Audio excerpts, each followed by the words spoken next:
BFM Business, intégral placement, 10h midi, 100% placement.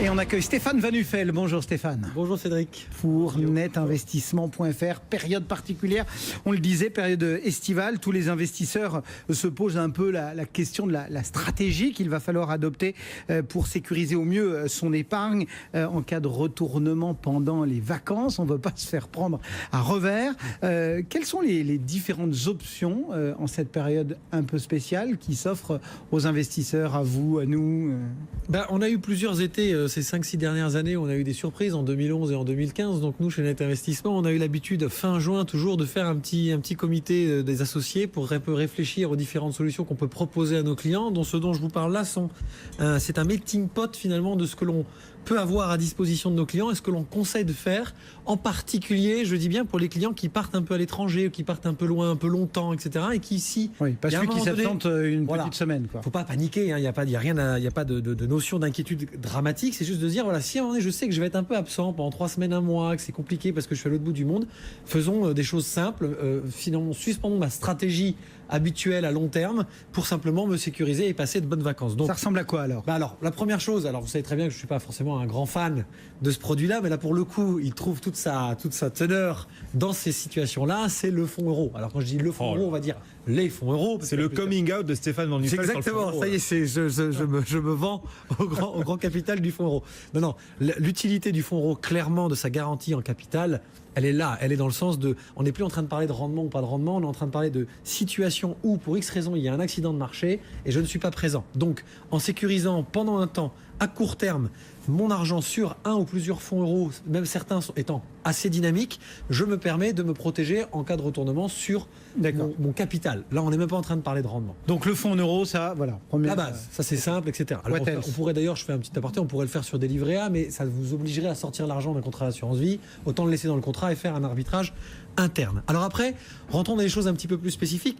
Clairement, de façon plus simple, plus compréhensible, les Français ont beaucoup choisi ce type de produit en 2016 et en 2017, y compris au sein des contrats d'assurance vie, les OPCI et les SCPI. Donc là, on est sur des sous-jacents immobiliers très simples, terre, papier, foncière. Donc on tourne autour d'un secteur qui, s'il y avait un retour de marché, même à court terme, ne serait pas impacté. Je ne dis pas qu'il ne le serait jamais, je dis qu'à court terme, il ne le serait pas. Donc forcément, si on bascule une partie de son épargne très exposée sur des unités de compte SCPI ou OPCI, forcément, on maintient de la liquidité et on se protège et on maintient des rendements quand même autour de 4,5, y compris en ayant des frais. Parce que je sais que Guillaume me récupère toujours à la volée sur les frais des SCPI. Bon donc, SCPI, OPCI, dans le cadre de l'assurance vie ? Exactement, toujours dans le cadre de l'assurance vie. Alors même chose, si on veut aller un peu plus loin encore et qu'on veut vraiment utiliser au maximum la diversification, la liquidité et les frais réduits, on va utiliser des SCP ou des SCI de SCPI. Vous avez aujourd'hui... Oui, là on rentre dans... Alors je vais vous faire simple, aujourd'hui vous avez des gros opérateurs, vous avez La Française, vous avez Primonial, ils ont créé des espèces de poches de SCPI dans lesquelles ils mettent leur SCPI et d'autres SCPI, et c'est un montage type SCI, c'est une unité de compte comme les autres. L'avantage, c'est qu'en fait, l'opérateur... Donc on va dire que c'est transparent pour l'épargnant. Alors pour l'épargnant, c'est exactement comme une UC SCPI direct, sauf que là, vous avez moins de frais, mon cher Guillaume, donc là, c'est parfaitement pour vous. Et en plus, vous diversifiez au maximum, puisqu'à l'intérieur, ils peuvent faire des mouvements entre les différents secteurs. Et on sait qu'aujourd'hui, c'est pas le tout d'investir en SCPI, il faut choisir les bonnes SCPI avec des profondeurs de marché, etc., etc. Donc ça, c'est une bonne idée. Ensuite, alors là, pour ceux qui veulent rester quand même sur les marchés, parce que c'est pas parce qu'il y a un accident de marché que l'accident de marché est généralisé. Ça arrive, mais même en 2008, même en 2003, on a toujours des poches où il y a des choses éventuellement à faire. Ce que nous, on conseille à des clients, et ça va être sans doute notre conseil cette année, c'est pour des clients qui sont exposés, la part d'actions qui seraient vraiment exposées à des accidents, actions européennes, actions américaines, obligations internationales, on aura tendance à leur dire, passez peut-être sur des fonds flexibles. Alors on les connaît, c'est tout ce qui finit par patrimoine.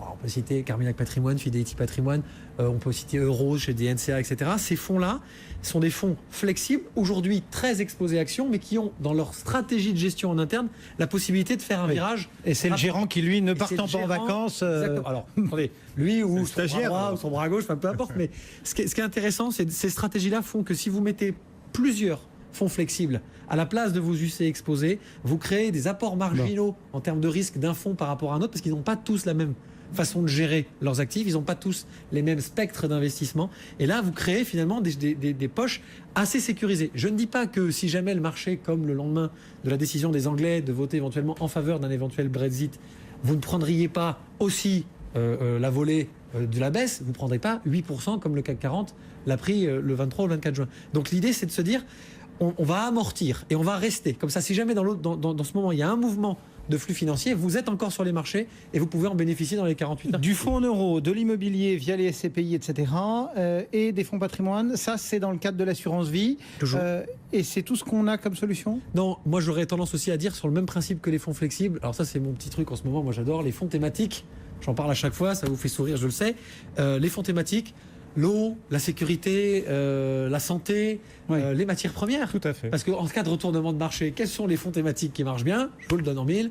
Ceux où il y a une matière première qui brille, dont on fait des bagues. Et les Français, comme tout le reste de l'Europe, adorent. Même si là, il y a eu une bonne baisse sur l'or ces derniers temps. Oui, hein. mais justement. Bon. Est-ce que là, c'est pas là-dessus que les gens auraient tendance à devoir aller là si jamais il y a un retournement de marché? L'eau est une matière première. L'eau, elle a deux avantages. C'est une matière première de plus en plus disputée et en plus, c'est du développement durable. C'est mon fonds préféré aujourd'hui, je vous l'ai déjà dit. Moi, tout ce qui tourne autour de l'eau, c'est un sujet qui me plaît parce que c'est un sujet de société, c'est un sujet d'avenir et en plus, c'est un sujet de recherche technologique fascinant.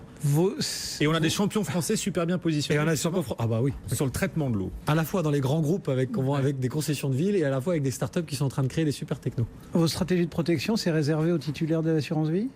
Alors c'est réservé aux non, là l'idée c'était de dire grosso modo, on parle d'assurance vie, moi je suis conseiller en gestion de patrimoine, nos deux grosses familles de produits financiers c'est l'assurance vie et le PEA, et quand je parle de PEA c'est souvent du PEA assurantiel, donc c'est les OPCVM, c'est pas des titres secs. Pour le PEA, vous n'avez pas 36 solutions, je vous vois venir mon cher Cédric. Pour le PEA, il faut vous retirer sur des fonds de repli.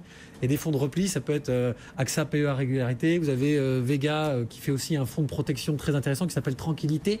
Ça veut dire ce que ça veut dire. En fait, c'est des fonds monétaires qui rapporteront rien pendant les 2-3 mois où vous allez vous protéger. Mais moi, à titre personnel, je l'ai vécu un été ou deux en 2011 et en 2015.